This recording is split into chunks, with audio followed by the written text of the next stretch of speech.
Ang gulo na sa Maynila. Nagkakahabulan, nagkakabarilan, tsaka malapit na magtagulan, no? Ngayon, saan kaya magandang maghuling hirit ngayong tag-init? Tol, thank you ah. Sige, babalik pa ang Makati. Ayon sa Pag-asa, hindi pa opisyal na tag-ulan. Pero ang madalas na panakanakang pag-ulan ay senyales na nalalapit na ito. Sa katunayan, late May o early June ito nagsisimula. Kaya naman, sa nalalabing mga araw ng tag-init, Saan magandang mag-DND and chill?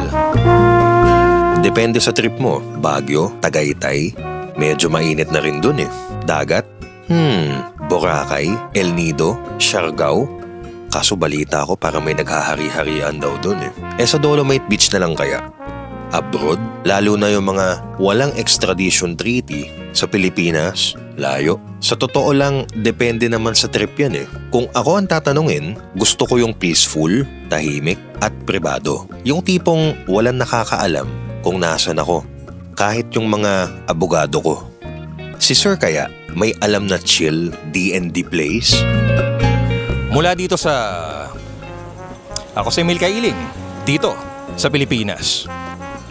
Okay, cut na yon. Hindi na muna ako papasok bukas ha. Sasahuran naman ako eh.